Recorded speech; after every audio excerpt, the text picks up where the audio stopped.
So Diddy just got embarrassed in court again after the judge told him no to a mistrial and warned him to stop his silly little gimmicks. Diddy has been pulling all the stops to make sure this trial goes in his favor, and I'm not talking regular courtroom theatrics. He's pulling the dirtiest tricks in the book to either win the case or get a mistrial. He even allegedly handpicked one of the jurors and manipulated the system to ensure that the juror was selected. But guess what? Diddy's alleged magic juror just got kicked off the jury, and Diddy has been crashing out. But at this point, his little tricks to turn the trial in his favor have been exposed, and the judge is no longer allowing him to play in the court's face. So what does this mean for Diddy? Is it over for him, or is there still a chance he gets that mistrial? Let's break it down. So since this trial started, Diddy's whole thing has been about looking for loopholes to either get the trial cancelled or win. And in the last few weeks of the trial, he has been pushing hard for a mistrial for one reason or the other.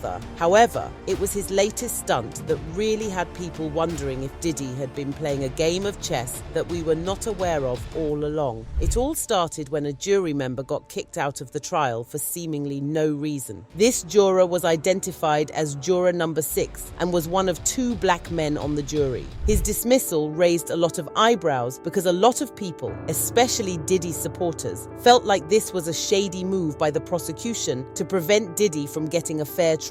However, it turns out that Diddy is the one who has been shady all along. So, what really happened was that juror 6 had apparently told lie after lie during the jury selection process just so he could get a seat on the jury. But what really set the prosecutors off was when juror 6 slipped up and told a court employee that he sometimes lived with his girlfriend in New Jersey. Now, as you'll know, the trial is being held in Manhattan. During the jury selection, each potential juror was asked where they lived because the jury pool needed to consist of people living in New York, where the trial is being held. So here's where it gets shady. Apparently, juror 6 had told the court that he lived in the Bronx, which isn't exactly a lie, but it's not the entire truth either. He admitted to one of the court staff that he also lived with his girlfriend in New Jersey. The issue now is that if juror 6 had come clean about his living arrangement in the beginning, the court would have investigated how much time he spends out of New York and how much time he spends in the state. This would have helped determine whether he was fit to be on the jury. But he lied and got a seat on the jury. Because of that, Judge Aaron Subramanian had no choice but to throw him out of the trial and replace him with one of the alternates. Now, here's where it gets even more interesting. According to reports, Diddy and his lawyers started crashing out after the judge made this decision. They even pulled the race card, claiming the prosecution was being prejudiced against Diddy, preventing him from receiving a fair trial. Since all of this went down, rumors have started circulating that Diddy deliberately planted a juror in the jury to either convince the other jurors to get him an acquittal or result in a hung jury or mistrial. What made this even more obvious was that the judge had barely made his ruling when Diddy's team started asking him to declare a mistrial because Diddy was being treated unfairly in the trial. And yeah, there's a lot to be said about how the criminal justice system treats black people, but it seems really shady that the only time Diddy brings this up is when he's trying to win a case where he has been accused of mistreating black women and men. Even the judge didn't miss the fact that Diddy was trying to play a fast one on the court. He made it clear that he saw right through Diddy's plots and wasn't going to stand for them. He said, taking these all together, the record raised serious concerns as to the juror's candor and whether he shaded answers to get on and stay on the jury. But that's not even the craziest part. It's the fact that Diddy's team aren't even hiding the fact that they're willing to do anything to get this case or the trial dismissed. They're laying it on thick, using every weapon in their arsenal, even if it includes doing things that are shady. And guess what? This Juror 6 issue gave them the perfect opportunity to play their cards. In a letter to the judge, Diddy's lawyer said, Mr. Combs would be substantially prejudiced by the dismissal of this juror, and because there is no factual basis to remove him since the court lacks the discretion to do so. He added, if the court strikes Juror 6, we respectfully request request that a mistrial be declared. The lawyer then talked about how Juror 6 is the one juror who is most similar to Diddy, since they're both black men with similar backgrounds and possibly similar socioeconomic stations in life. According to the lawyer,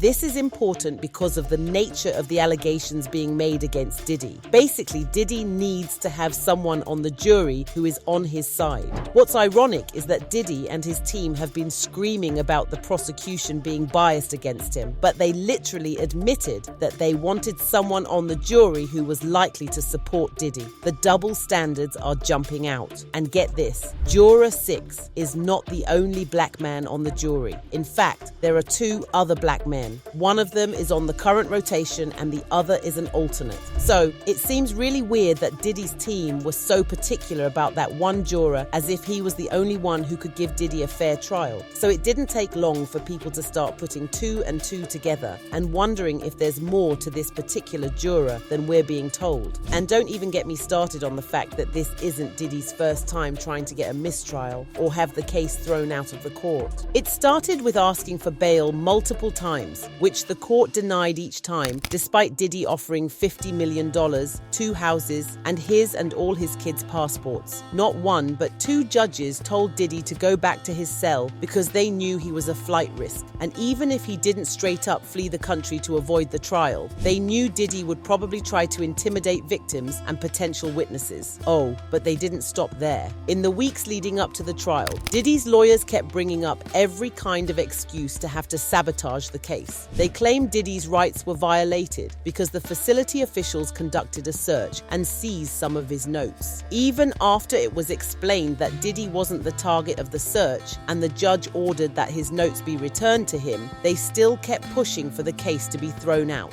When that plan didn't work, they shifted gears and started attacking the prosecution's process, claiming that they were being biased, unfair, and depriving Diddy of a fair hearing. For instance, during jury selection, Diddy's lawyers claimed that the prosecutors were being racist because they were using all their strikes against only black people in the jury pool. However, the court shut this down and the prosecution made it clear that they had a valid reason for every strike they made. It was for reasons like their previous experience with law enforcement, prior conviction, and so on. But Diddy's team didn't see it this way. This, of course, fueled the speculations that Diddy had been planning to put one of his own people on the jury all along. If you'll recall, there were rumors about Diddy jury tampering when the trial first started. But that's not all. In the recent letter to the judge, Diddy's lawyers listed all the reasons why they believe Diddy should be granted a mistrial. One of their reasons was that the trial was completely unnecessary because the victims, aka Cassie and Jane Doe, never complained to law enforcement. But after hearing all the things the victims went through, it seems really odd to expect them to just run to the police, as if Diddy didn't allegedly have many of them on his payroll. They also claimed that the prosecution placed Diddy under surveillance in jail and violated his privacy. According to them, Diddy's free speech rights were violated. The prosecution accessed his privileged material. The prosecutors created a media circus to paint Diddy as a villain, and they also engaged in misconduct during the trial. At this point, it's like Diddy's team plans to just keep throwing spaghetti at the wall and hope something sticks. But we all know that things like this have the potential to backfire in the nastiest ways. Diddy might just end up regretting all the tricks he's pulling right now. Meanwhile, here's what people are saying about Diddy and his little tricks. This must be the first time in 3 decades where Dutty Diddy has not been in control. Now let's see him lose it completely in court. Justice. Diddy mad because he already paid off Juror 6. Can we just lock him and his co-conspirators up forever and throw away the key already? Only a guilty man would push this hard for a mistrial. But what are your thoughts on Diddy pushing hard for a mistrial? Do you think he's trying to sabotage the case, or is he genuinely looking out for himself? Share your thoughts in the comments below and don't miss out on this next video.